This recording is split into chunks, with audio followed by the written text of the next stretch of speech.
आप क्लास 12 का स्टूडेंट है और आपका भी सब्जेक्ट हिस्ट्री है, इतिहास है, और इतिहास के पेपर में ऑब्जेक्टिव में 50 में से 50 आप लोग सही करना चाहते हैं, इस वीडियो को शुरू से लेकर के अंत तक देखिएगा, क्योंकि आपका क्लास 12 जो हिस्ट्री है ना मेरे प्यारे बच्चों, टॉप 50 वीवीआई ऑब्जेक्टिव क्वेश्चन को लेकर के आए हैं और परीक्षा में मेरे प्यारे प्यारे दोस्तों 100% यही आएगा। क्या 100% यही आएगा? तो चलिएगा, सबसे पहला प्रश्न का आंसर आप, मगध महाजनपद की स्थापना किसने की है? तो इसका सही आंसर ऑप्शन नंबर ए हो जाएगा कि बिंबिसार के द्वारा मगध की स्थापना की गई है। ऑप्शन नंबर ए को बिल्कुल सही कीजिएगा।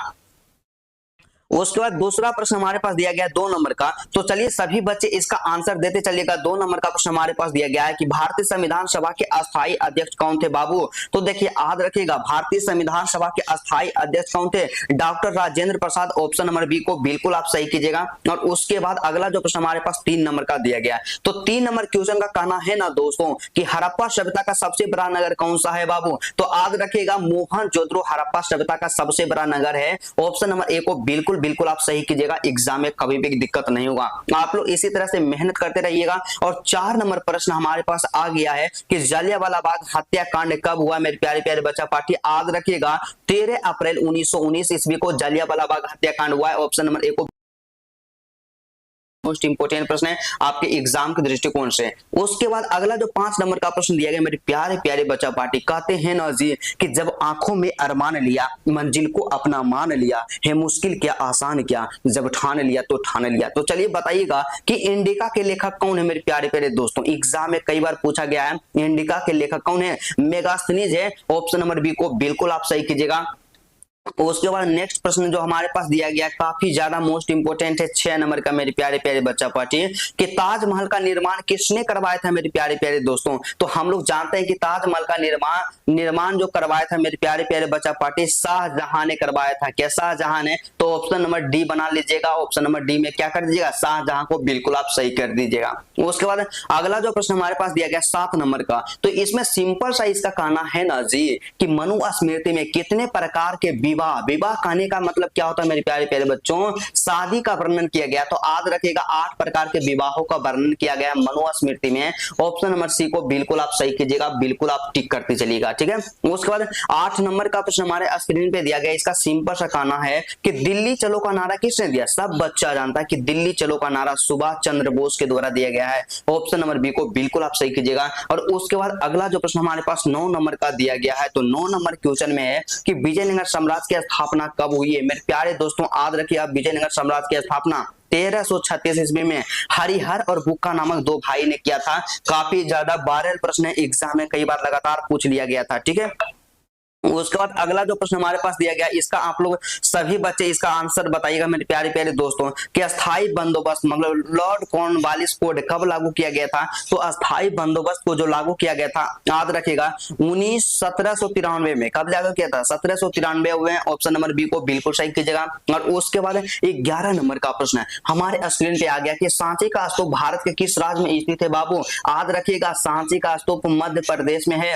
ऑप्शन नंबर जो आपका बी होगा, बी को बिल्कुल आप सही कीजिएगा। उसके बाद अगला जो प्रश्न हमारे पास दिया गया है 12 नंबर के 1857 के विद्रोह के समय भारत का गवर्नर जनरल कौन था मेरे प्यारे प्यारे बच्चों? तो याद रखिएगा उस समय भारत के गवर्नर जनरल जो था लॉर्ड कैनिंग था।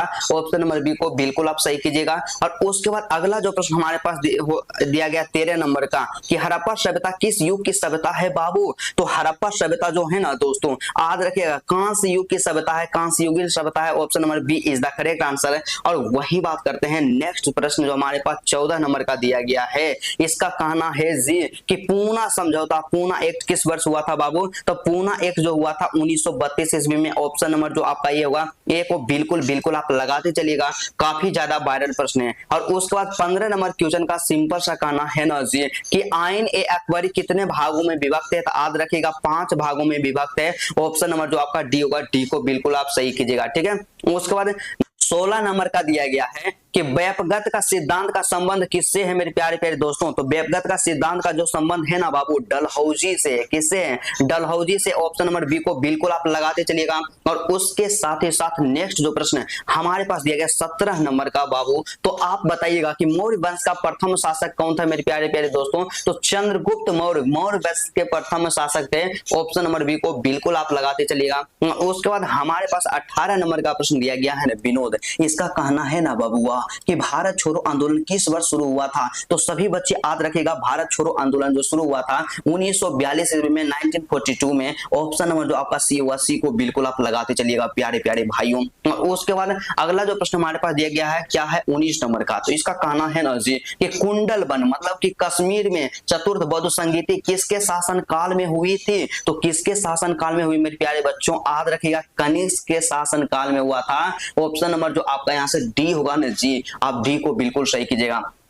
और उसके बाद 20 नंबर का प्रश्न हमारे पास आ गया है। तो इसका सिंपल कहना है दोस्तों कि इब्न बतूता ने अपनी यात्रा का विवरण किस भाषा में लिखा है मेरे प्यारे प्यारे बच्चों। तो देखिए याद रखिएगा, एग्जाम में कई बार पूछा गया, तो सबसे पहले कहेंगे 100 स्टार इस प्रश्न को आप जरूर लगा दीजिएगा कि इब्न बतूता ने अपनी यात्रा का विवरण जो लिखा है किस भाषा में लिखा है। तो सभी बच्चे याद रखेगा अरबी भाषा में। किस भाषा में? अरबी भाषा में। तो चलिए ऑप्शन नंबर ए को बिल्कुल बिल्कुल आप सभी बच्चे बिल्कुल टिक करते चलिएगा। और आप जितने भी बच्चे इस वीडियो को देख रहे हैं, एक बार आप लोग सभी बच्चे क्या कीजिएगा, अपना नाम लिख दीजिएगा कि आपका नाम क्या है। और उसके साथ ही साथ आप अपना जिला का नाम, डिस्ट्रिक्ट का नाम लिखिएगा, ताकि हम आप सबको पहचान जाए। तो 21 नंबर में बताइएगा कि पानीपत का प्रथम युद्ध किस वर्ष हुआ था मेरे प्यारे प्यारे दोस्तों। तो पानीपत का प्रथम युद्ध जो हुआ था ना बाबू 1526 ईस्वी में हुआ था।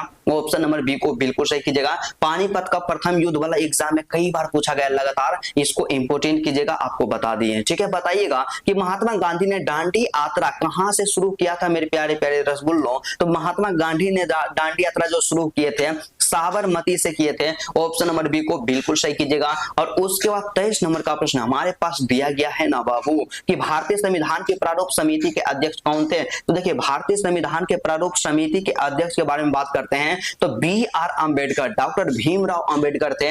Option number C is the correct answer. और उसके बाद 24 नंबर का प्रश्न हमारे पास दिया गया है कि अल बर्नी किसके साथ भारत आया था। एग्जाम में लगातार कई बार पूछा गया, 100 स्टार लगाना मत भूलिएगा। तो अल बर्नी जो भारत आया था किसके साथ आया था, महमूद गजनबी के साथ आया था। ऑप्शन नंबर बी को बिल्कुल बिल्कुल आप लगाते चलिएगा। ठीक है, और उसके बाद 25 नंबर का प्रश्न हमारे पास दिया गया है कि 1857 के विद्रोह का तत्कालीन कारण क्या था मेरे प्यारे प्यारे बच्चों। देखिए 1857 ईस्वी में जब विद्रोह हुआ तो उसका सबसे बड़ा कारण क्या था कि चर्बी वाले कारतूस था। क्या था? चर्बी वाले कारतूस। ऑप्शन नंबर बी को बिल्कुल आप लगाते चलिएगा। और कहते हैं मेरे प्यारे प्यारे बच्चा पार्टी के रख हौसला ओ मंजर भी आएगा, रख हौसला ओ मंजर भी आएगा, प्यासे के पास चलकर समंदर भी आएगा। तो आप लोग पैसेंस रखेगा, एग्जाम में आपको बेहतर जरूर करना है। और अब की बार मेरे प्यारे प्यारे दोस्तों 400 पार टारगेट के लेकर के आपको तैयारी करना है। और आपके लिए पूरा का पूरा फ्री में स्टडी करवाएंगे यूट्यूब पे। तो आप लोग हमसे जुड़ना ना भूलिएगा, जल्दी से चैनल को सब्सक्राइब कीजिएगा और बताइएगा कि श्वेतांबर और दिगंबर का संबंध किससे है बाबू। सीधा सा मारिए न जी, श्वेतांबर दिगंबर जैन धर्म के दो संप्रदाय है। ऑप्शन नंबर जो आपका सी होगा, सी को बिल्कुल सही कीजिएगा। और 27 नंबर का प्रश्न हमारे पास दिया गया है गोलू कि बताइए अकबर का वित्त मंत्री कौन था मेरे प्यारे प्यारे बच्चों। तो सिंपल है, टोडरमल को सही कीजिएगा। अकबर के वित्त मंत्री कौन थे? टोडरमल। ऑप्शन नंबर सी को बिल्कुल आप लगाते चलिएगा। और उसके बाद 28 नंबर का प्रश्न आ गया है तहलका मचाने वाला, बताइएगा कि अर्थशास्त्र के लेखक कौन थे। आपको तुरंत हम बताएं, अर्थशास्त्र के लेखक चाणक्य, जिसे कि कौटिल्य भी कहा जाता है, विष्णुगुप्त भी कहा जाता है। ऑप्शन नंबर सी को बिल्कुल आप लगाते चलिएगा। और उसके बाद 29 नंबर का प्रश्न हमारे पास आ गया, इसका सिंपल सा कहना है ना दोस्तों कि गेटवे ऑफ इंडिया का निर्माण कब हुआ था मेरे प्यारे प्यारे बच्चों। तो गेटवे ऑफ इंडिया का निर्माण याद रखिएगा 1911 ईस्वी में। ऑप्शन को बी को बिल्कुल बिल्कुल आप सही कीजिएगा, आंख मूंद करके भी सही कीजिए, एग्जाम में दिक्कत नहीं हुआ, क्योंकि संतोष भैया जो बता देते हैं एग्जाम में वही आता है। और आप बताइएगा कि करो या मरो का नारा किसने दिया था। तो सिंपल है, महात्मा गांधी जी का कहना था कि करो या मरो, do and die. Option number A को बिल्कुल सही कीजिएगा। और उसके बाद 31 नंबर का प्रश्न हमारे पास दिया गया है कि विजयनगर के शासक अपने आप को क्या कहते थे। देखिए विजयनगर के जो भी शासक थे वे लोग अपने आप को राय कहते थे। क्या कहते थे? राय। ऑप्शन नंबर डी को बिल्कुल आप लगाते चलिएगा। काफी ज्यादा वायरल प्रश्न है। आपको लगेगा कि भैया ऐसा प्रश्न एग्जाम में पूछा जाएगा, लेकिन जानते हैं गोलुआ, ऐसा ही प्रश्न पूछा जाता है। आप क्वेश्चन बैंक को निकाल के देखिएगा और बताइएगा कि हम्पी किस साम्राज्य से संबंधित है। बाबू आपको नहीं पता है जी कि हम्पी जो है यहाँ पे क्या है, विजयनगर साम्राज्य से संबंधित है। और विजयनगर साम्राज्य के हम्पी क्या था? राजधानी था। क्या राजधानी? ऑप्शन नंबर जो आपका सी होगा, सी को बिल्कुल सही कीजिएगा। और आपको बता दें कि क्लास 12 आर्ट्स का कोई भी टक्कर का चैनल नहीं है। 12th ज्ञान बिहार का नंबर 1 प्लेटफॉर्म है मेरे प्यारे बच्चों। और आप बताइएगा कि असहयोग आंदोलन किस वर्ष में शुरू हुआ था मेरे प्यारे प्यारे दोस्तों। तो असहयोग आंदोलन की शुरुआती वर्षों के बारे में बात करते हैं तो 1920 में शुरू हुआ था। ऑप्शन नंबर जो आपका बी होगा ने दोस्त, आप बिल्कुल सही कीजिएगा। और जो भी मेरे प्यारे प्यारे सिस्टर लोग इस वीडियो को देख रहे हैं, आप लोग क्या करते हैं, वीडियो को लाइक नहीं करते हैं। आप जल्दी से वीडियो को लाइक कर दीजिएगा और कमेंट करके बताइएगा कि आज का क्लास आपको कैसा लग रहा है। और जो भी लोग इसका पीडीएफ लेना चाहते हैं फ्री में, बिल्कुल फ्री में पीडीएफ मिलेगा ऑब्जेक्टिव का, तो ये लोग वीडियो को अंत तक देखिएगा। अंत में बताएंगे कि पीडीएफ कहां मिलेगा, ठीक है। उसके बाद अकबरनामा की रचना किसने की है? तो अकबरनामा की रचना जो किया गया है अबुल फजल के द्वारा किया गया है। ऑप्शन नंबर सी को बिल्कुल आप लगाते चलिएगा। और उसके बाद 35 नंबर का प्रश्न हमारे स्क्रीन पे दिया गया है दोस्तों, बताइएगा कि बिहार में 1857 के विद्रोह का प्रमुख नेता कौन था? तो याद रखिएगा वीर कुंवर सिंह बिहार में 1857 के प्रमुख नेता थे। Option number C is the correct answer. और उसके बाद 36 नंबर का प्रश्न हमारे पास दिया गया है कि लोथल कहाँ स्थित है बाबू? तो लोथल जो है ना दोस्तों गुजरात में स्थित है। तुरंत यहाँ पे ऑप्शन नंबर ए को बिल्कुल आप सही कीजिएगा। काफी ज्यादा वायरल प्रश्न है। और उसके बाद हमारे पास जो नेक्स्ट प्रश्न आ गया 37 नंबर का, इसका कहना है ना बच्चों कि दीन ए इलाही किससे संबंध है मेरे प्यारे प्यारे बच्चों? तो दीन ए इलाही जो संबंधित है मेरे प्यारे प्यारे बच्चा पार्टी, याद रखिएगा किससे? अकबर से संबंधित है। तो चलिए ऑप्शन नंबर जो आपका सी है ना बाबू, आप सी को बिल्कुल सही कीजिएगा। दीन ए इलाही मतलब कि अकबर। और उसके बाद 38 नंबर का प्रश्न हमारे पास है कि भारतीय इतिहास का कौन सा काल स्वर्ण काल के नाम से जाना जाता है? तो देखिए भारतीय इतिहास का जो स्वर्ण काल कहा जाता है बाबू, याद रखिए गुप्त काल को। क्या गुप्त काल को भारतीय इतिहास का स्वर्ण काल कहा जाता है। और उसके बाद 39 नंबर का प्रश्न हमारे पास आ गया है। इसका आंसर आप लगाइएगा कि मोहनजोदड़ो का उत्खनन किसने किया था? तो देखिए मोहनजोदड़ो का उत्खनन जो किए थे आरडी बनर्जी किए थे, राखालदास बनर्जी के द्वारा किया गया था। ऑप्शन नंबर सी को बिल्कुल सही कीजिएगा। तमाम प्रश्न को हल्का में मत लीजिएगा, इसको मल्टीपल टाइम प्रैक्टिस कीजिएगा। और जब आपका एग्जाम नजदीक आएगा, क्या आएगा? जब आपका एग्जाम नजदीक आएगा ना तो इस वीडियो को दोबारा देख लीजिएगा, क्योंकि 100% परीक्षा में क्वेश्चन टकराने की गारंटी है। और आपको पता होना चाहिए कि 12th ज्ञान जो आपका प्लेटफॉर्म प्यारा सा एजुकेशन चैनल है, इसका मतलब ये होता है क्वालिटी एंड कंटेंट होता है। तो चलिए आप लगाते चलिएगा कि पाटलिपुत्र नगर की स्थापना किस नदी के संगम पर की गई है? तो याद रखिएगा, देखिए पाटलिपुत्र नगर की स्थापना जो किया गया है मेरे प्यारे प्यारे बच्चा पार्टी, तो किस नदी के संगम पे? गंगा, सोन और पुनपुन नदी के संगम पे। ऑप्शन नंबर ए को बिल्कुल आप लगाते चलिएगा। काफी ज्यादा वायरल प्रश्न है। और उसके बाद 41 नंबर का प्रश्न एग्जाम में यहाँ पे क्या आ गया है कि हीन आन और महाआन संप्रदाय किस धर्म से संबंधित हैं? तो सिंपल सा याद रखिएगा बौद्ध धर्म से संबंधित है। ऑप्शन नंबर बी को बिल्कुल आप सही कीजिएगा।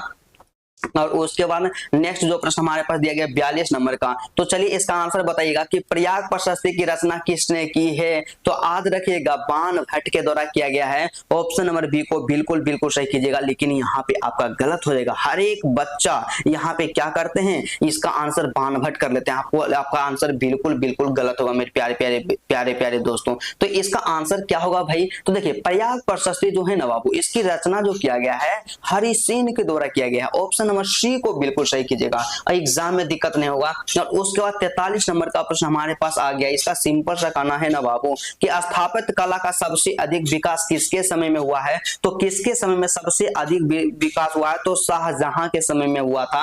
ऑप्शन नंबर सी को बिल्कुल सही कीजिएगा। और उसके बाद हमारे पास जो 44 नंबर का प्रश्न दिया गया है ना बच्चा पार्टी कि कालीबंगा भारत के किस राज्य में स्थित है बाबू? तो कालीबंगा जो है भारत के राजस्थान में स्थित है। ऑप्शन नंबर सी को बिल्कुल सही कीजिएगा। और उसके बाद नेक्स्ट जो प्रश्न हमारे पास देगा 45 नंबर का, जिसका सिंपल सा कहना है ना जी कि गुप्त काल में कौन से चीनी यात्री भारत आया था। तो गुप्त काल में चीनी यात्री भारत जो आया था उसका नाम क्या था, फाहियान था। क्या था, फाहियान जो था गुप्त काल में भारत आया था। और उसके बाद 46 नंबर का प्रश्न हमारे पास दिया गया है, इसका सिंपल सा कहना है ना बाबू, बताइएगा कि संथाल विद्रोह का नेता कौन था। सीधा सा याद रखिएगा, सिद्धू और कान्हू था। ऑप्शन नंबर बी को बिल्कुल सही कीजिएगा। और उसके बाद हमारे पास 47 नंबर का प्रश्न दिया गया है, इसका आंसर बताइएगा कि महाभारत की रचना किस भाषा में हुई है। तो सभी बच्चे जानते हैं कि महाभारत की जो रचना की गई मेरे प्यारे प्यारे बच्चा पार्टी, संस्कृत में किया गया। किस भाषा में, संस्कृत भाषा में। ऑप्शन नंबर ए को ऑप्शन नंबर ए को बिल्कुल आप लगाते चलिएगा।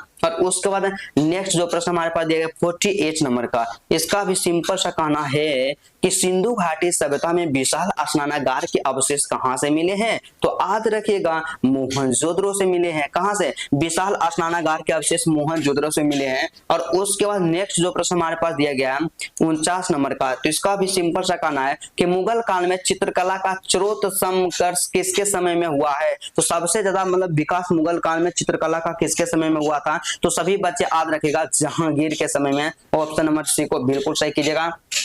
और उसके बाद आज के क्लास का सबसे अंतिम प्रश्न आ गया है 50 नंबर का। क्या 50 नंबर क्वेश्चन का कहना है ना दोस्तों कि अशोक किस वंश का शासक था मेरे प्यारे प्यारे बच्चों। क्या नंद वंश का शासक था, या मौर्य वंश का, या गुप्त वंश का, या चोल वंश का। तो सिंपल सा आपको याद रखना कि अशोक के बारे में जब भी पूछा जाए तो अशोक जो था मौर्य वंश के शासक था। ऑप्शन नंबर जो आपका बी होगा, बी को बिल्कुल सही कीजिएगा। तो मेरे प्यारे प्यारे दोस्तों, इस तरह से आप सभी के लिए 50 VVI ऑब्जेक्टिव का सॉल्यूशन करवा दिए। तो आप लोग क्या कीजिएगा, यदि आपको वीडियो अच्छा लगा तो सबसे पहले वीडियो को इस तरह से लाइक कर दीजिएगा। चैनल पे नए हैं ना बाबू, तो चैनल को आप लोग सब्सक्राइब करके हमसे जुड़ जाइएगा। पूरा फ्री में तैयारी करवाएंगे। और जो भी बच्चे PDF नोट्स लेना चाहते हैं तो आप लोग टेलीग्राम को ज्वाइन कर लीजिएगा, वहां PDF मिलेगा। और एक प्यारा प्यारा कॉमेंट करके बताइएगा कि आज का क्लास आपको कैसा लगा। और दूसरा कॉमेंट कीजिएगा कि आपका सबसे ज्यादा कमजोर विषय कौन सा है, आप बता दीजिए, हम उसका सोल्यूशन करवा देंगे और आपको दिक्कत नहीं होगा। तो चलिए आज की क्लास तो यहीं पे रहने थे, फिर आपसे मिलते हैं नेक्स्ट वीडियो में और नेक्स्ट टॉपिक के साथ। तब तक के लिए जय हिंद।